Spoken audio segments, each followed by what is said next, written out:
وقت کی اہم سرخیاں۔ قطر ورلڈ کپ 2022 کے آغاز سے ٹھیک ایک سال پہلے کل اتوار 21 نومبر کو supreme committee for delivery and legacy ایک تقریب میں ورلڈ کپ کاؤنٹ ڈاؤن گھڑی کی رونمائی کر رہی ہے۔ نائب وزیر اعظم اور وزیر خارجہ کے ساتھ ملک کے دورے پر آئے ہوئے نیوزی لینڈ کے وفد نے وزیر خارجہ کی قیادت میں ملاقات کی، جس کے دوران دونوں ملکوں کے باہمی تعلقات کے علاوہ علاقائی اور عالمی امور پر تبادلہ خیال کیا گیا۔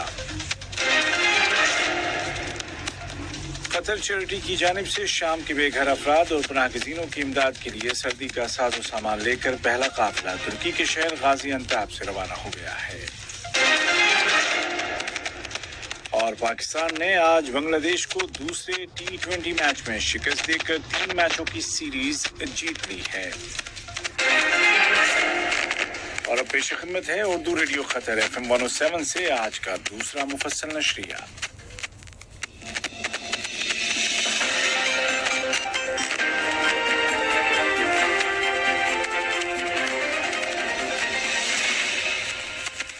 بسم اللہ الرحمن الرحیم۔ نائب وزیر اعظم اور وزیر خارجہ شیخ محمد بن عبد الرحمن آل ثانی کے ساتھ نیوزی لینڈ کی وزیر خارجہ محترمہ نانا یاماہوتا اور ان کے ہمراہ وفد کے اراکین نے ملاقات کی۔ ملاقات کے دوران دونوں ملکوں کے درمیان قائم دوستانہ تعلقات اور ان کو مختلف شعبوں میں فروغ دینے کے وسائل کا جائزہ لینے کے علاوہ تازہ ترین علاقائی اور بین الاقوامی حالات پر تبادلہ خیال کیا گیا۔ Qatar 2022 world cup football کی ذمہ دار supreme committee for delivery and legacy اور فٹ بال کی عالمی تنظیم فیفا کل 21 نومبر 2021 کو ایک خصوصی تقریب کے دوران رات 8:30 پر ورلڈ کپ کاؤنٹ ڈاؤن گھڑی کی رونمائی کر رہے ہیں۔ ورنش پر ہونے والی اس تقریب میں اعلیٰ اہلکار اور ریاستی مہمان شرکت کریں گے۔ ورلڈ کپ قطر 21 نومبر 2022 سے شروع ہو کر 18 دسمبر 2022 کو اختتام پذیر ہوگا۔ یہ عرب دنیا اور مشرق وسطیٰ میں منعقد ہونے والا پہلا عالمی کپ فٹ بال ہوگا۔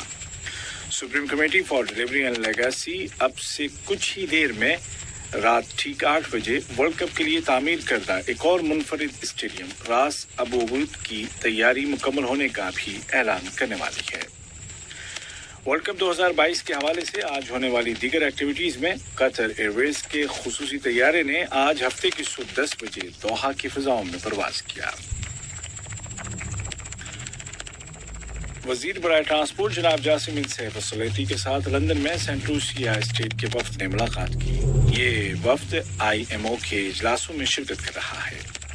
سینٹ لوسیا کے وفد میں وزیر برائے تجارت و صنعت اور امور صارفین یا کنزیومر افیئرز محترمہ ایما ہیبولیٹ، وزیر برائے زراعت، فشریز اور نیشنل ریسورسز جناب الفریڈ پیروسپر اور تجارت اور ایکسپورٹ کی قومی ایجنسی کی CEO محترمہ سنیتا ڈینیل شامل تھیں۔ دونوں ملکوں کے وفود نے آپسی تعلقات اور بالخصوص ذرائع آمد و رفت اور میرین ٹرانسپورٹ کے شعبوں میں تعاون اور اس کو بڑھانے کے وسائل پر بات چیت کی۔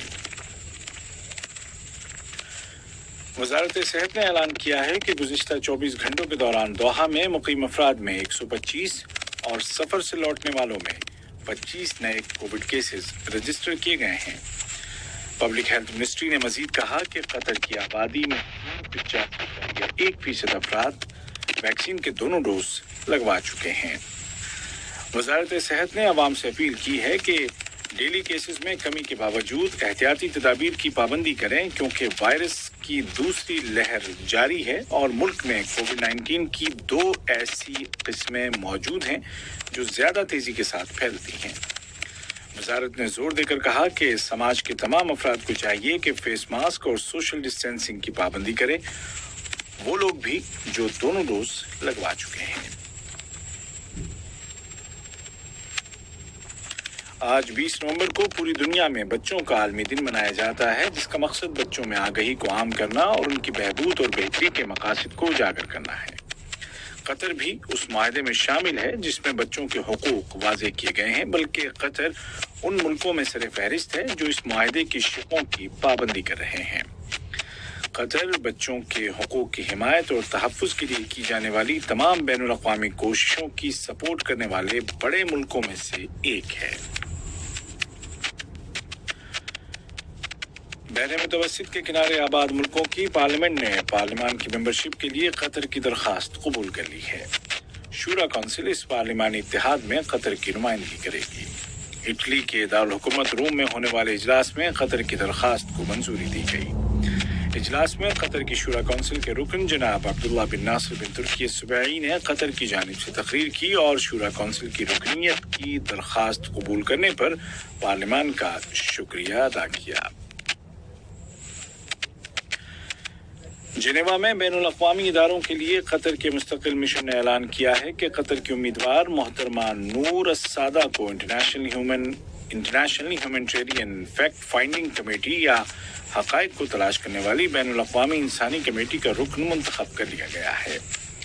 قطری مشن نے بتایا کہ محترمہ نور السادہ کا انتخاب جنیوا معاہدوں میں شامل فریقوں کے ذریعے کیے گئے الیکشن کے دوران عمل میں آیا۔ قطری مشن نے نئے منتخب کیے گئے تمام ممبران کو کمیٹی کی ممبرشپ حاصل کرنے پر مبارکباد پیش کی۔ یہ خبریں آپ اردو ریڈیو قطر FM 107 سے سن رہے ہیں۔ تونس میں سیاسی کشیدگی بدستور ہے اور مبصرین کا کہنا ہے کہ اس کرائسس سے نکلنے کا ایک ہی راستہ ہے کہ ایک معقول مدت کے اندر اندر ملک میں صدارتی اور پارلیمانی الیکشن کروائے جائیں۔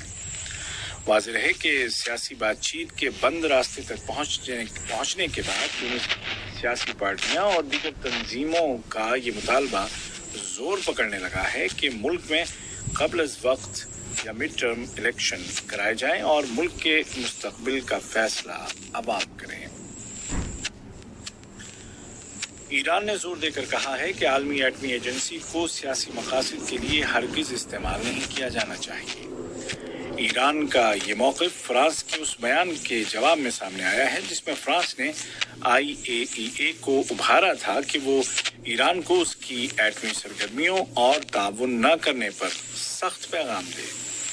واضح ہے کہ عالمی جوہری ایجنسی کے بورڈ آف گورنرز کی میٹنگ 24 دسمبر سے شروع ہو رہی ہے، یعنی ایران اور عالمی طاقتوں کے درمیان ایٹمی معاہدے میں روح پھونکنے کے لیے ہونے والے مذاکرات سے صرف 5 دن پہلے یہ شروع ہو رہا ہے۔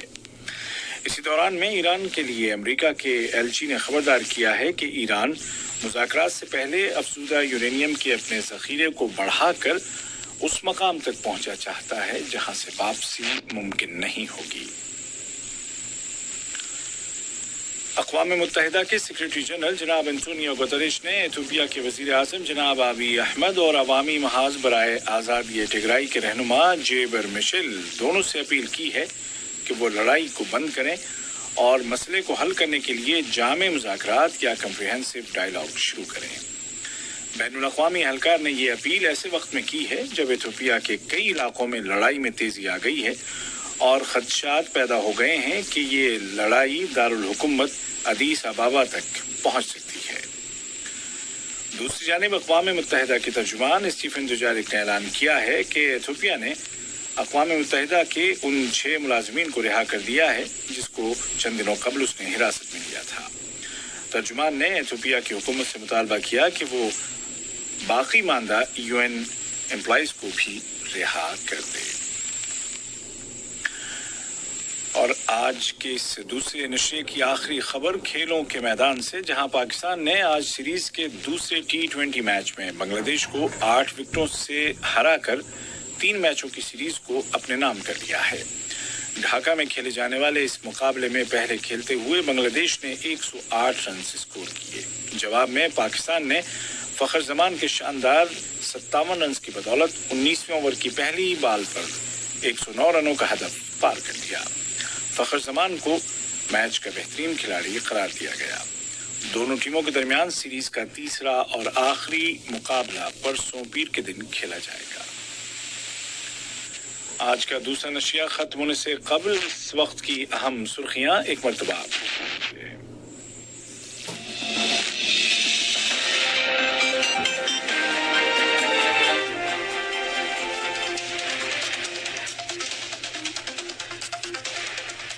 قطر ورلڈ کپ 2022 کے آغاز سے ٹھیک 1 سال پہلے کل اتوار 21 نومبر کو supreme committee for delivery and legacy ایک تقریب میں ورلڈ کپ کاؤنٹ ڈاؤن گھڑی کی رہنمائی کر رہی ہے۔